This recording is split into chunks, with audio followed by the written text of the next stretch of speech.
कुंवारी क्यों है माता वैष्णो देवी? कल की अवतार का क्यों इंतजार कर रही है वैष्णो माता, जानिए इस वीडियो में। माता के अधिकांश स्वरूप सुहागिन की तरह पूजे जाते हैं, फिर माता वैष्णो देवी कुमारी कन्या रूप में क्यों पूजी जाती हैं? सुने और वीडियो को शेयर जरूर कर दें ताकि सभी भक्तों तक पहुंचे।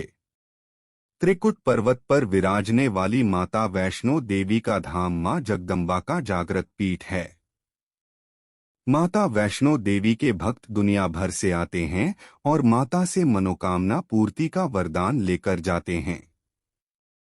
माता वैष्णो देवी के मुख्य भवन पर पहुंचने से पहले एक अर्धकुमारी गुफा भी आती है, जहां से भक्तों को रेंगकर पार करना होता है।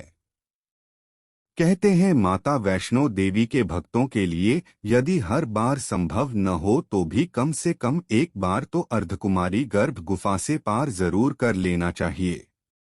धूमावती माता और एकाध अन्य माता के स्वरूपों को छोड़ दें तो मां जगदम्बा ज्यादातर जगह सुहागिन रूप में ही पूजी जाती हैं। माता वैष्णो देवी में सिंदूर चढ़ता है, सुहाग का आशीर्वाद भी मिलता है, परंतु माता कुंवारी रूप में है। माता वैष्णो के भक्तों को यह जानने की इच्छा जरूर होगी कि ऐसा क्यों है। इसके पीछे एक पौराणिक कथा आती है, वह हम आपको सुनाएंगे। कथा इस प्रकार से है। त्रेतायुग की बात है। दक्षिण भारत के रामेश्वरम में समुद्र तट पर एक सुंदर गांव था।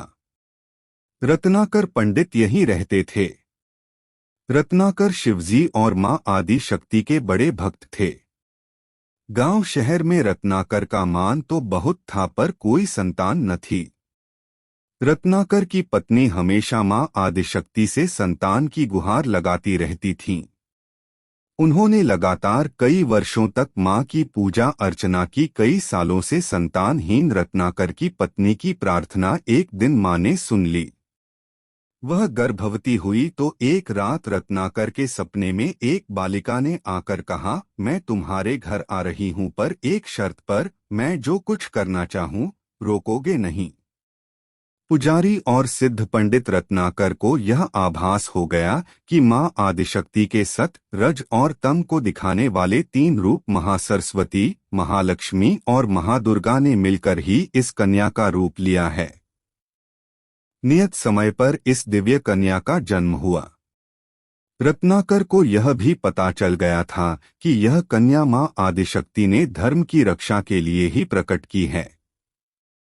रत्नाकर उसी भाव से कन्या का लालन पालन करने लगे। तीनों महाशक्तियों के मिलन के उस स्वरूप को उन्होंने त्रिकुटा नाम दिया। त्रिकुटा का स्वभाव जन्म से ही अनूठा था। बचपन से ही वह पूजा पाठ और धार्मिक कार्यक्रमों को देखकर प्रसन्न होती। अभी 10वां साल शुरू भी नहीं हुआ था कि त्रिकुटा को यह पता चल गया था कि भगवान विष्णु ने भगवान श्री राम के रूप में धरती पर अवतार ले लिया है।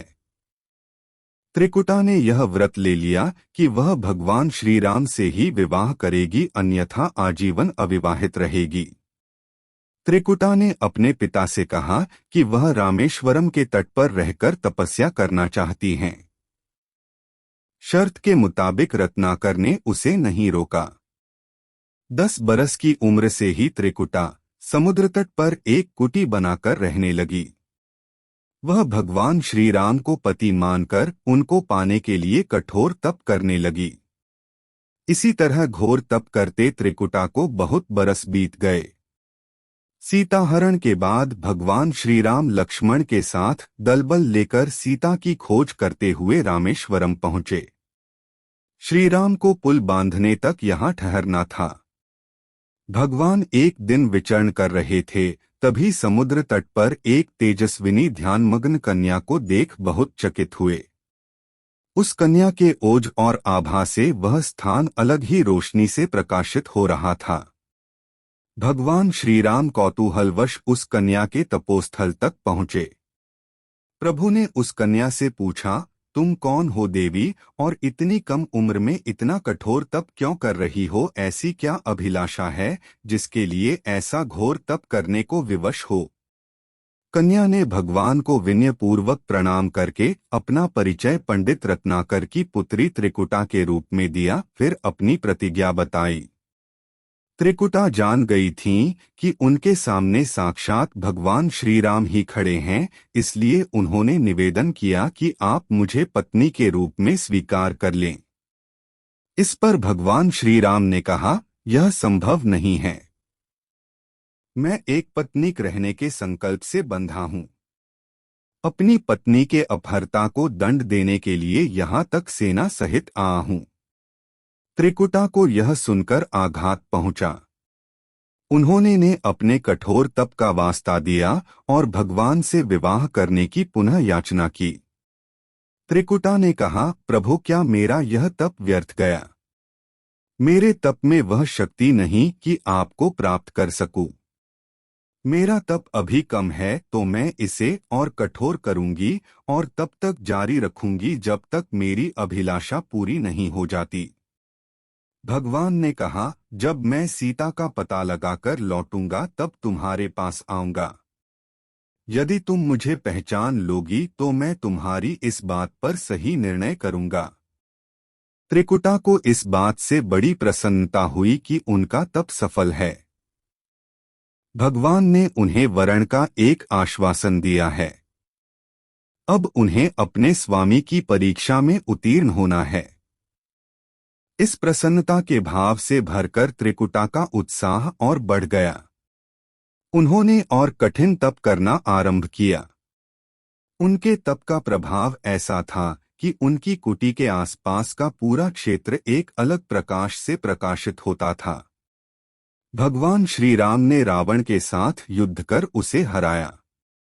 विभीषण को लंका का राजा बनाकर अपनी पत्नी, भाई और समस्त सेना के साथ वह अपने नगर को लौटने लगे। प्रभु लंका विजय के बाद पुष्पक विमान पर सवार होकर लौट रहे थे।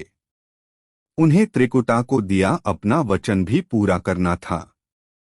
रामेश्वरम के तट पर पहुंचते ही भगवान ने विमान रुकवा दिया। सभी कौतूहल में पड़ गए तो प्रभु ने उन्हें कुछ पल की प्रतीक्षा करने को कहा। उसके बाद वह अकेले ही चल पड़े। सारी सेना भगवान की आज्ञा के अनुसार वहीं ठहरकर उनकी प्रतीक्षा करने लगी। श्री राम ने एक अत्यंत बूढ़े ब्राह्मण का वेश बनाया और देवी त्रिकुटा के पास पहुंचे। प्रभु उनके पास कुछ पल रुके पर त्रिकुटा उन्हें पहचान ही न सकी। भगवान ने उन्हें अवसर दिया पर उनकी लीला को देवी त्रिकुटा भांप न पाईं। उन्होंने त्रिकुटा से कहा, देवी, मैं आपको दिए वचन के अनुसार आपके पास आया था, परंतु आप इस परीक्षा में सफल न हो पाईं। वैसे भी इस जन्म में सीता से विवाह कर मैंने एक पत्नीव्रत का प्रण लिया है, इसलिए तुम्हारे साथ विवाह तो असंभव ही था। देवी त्रिकुटा कुछ निराश हो गईं। भगवान ने उनकी मनोस्थिति समझ ली और मधुर वचन में बोले।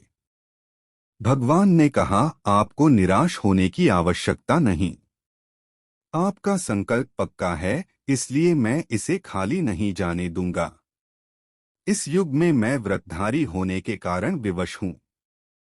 कलयुग में मैं जब कल्कि के रूप में अवतार लूंगा तब मैं तुम्हें अपनी पत्नी रूप में अवश्य स्वीकार करूंगा।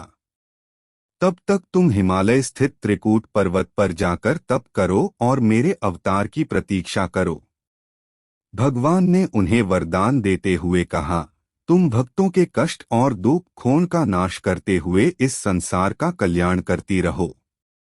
विष्णु का अंश होने, उनके कुल में अवतार होने तथा विष्णु पूजक होने के नाते सारा संसार तुम्हें माता वैष्णो देवी के रूप में पूजेगा। कलयुग में तुम्हारे लिए कुछ भी अदेय नहीं होगा। जो भी भक्त भक्तिभाव से तुम्हारी पूजा अर्चना करेंगे उन्हें तुम सर्वस्व प्रदान करोगी। भगवान श्री राम यह वरदान देकर चले गए। त्रिकुटा श्री राम से मिले इस वचन से अत्यंत प्रसन्न थीं। उन्होंने प्रभु के आदेशानुसार संसार के कल्याण का संकल्प लिया। त्रिकुटा उत्तरी भारत के माणिक पर्वत श्रृंखला की 3 पहाड़ों वाले त्रिकूट पर्वत पर तप के लिए आ गईं। वही माता वैष्णो देवी के नाम से विराजमान हैं। श्रीहरि का वरदान होने के कारण वैष्णव माता भक्तों की सभी मनोकामनाएं पूरी करती हैं। इसलिए माता का स्वरूप कुमारी का है। वह श्रीहरि के कल की अवतार की प्रतीक्षा कर रही हैं। उस अवतार के बाद भगवान उन्हें स्वीकारेंगे।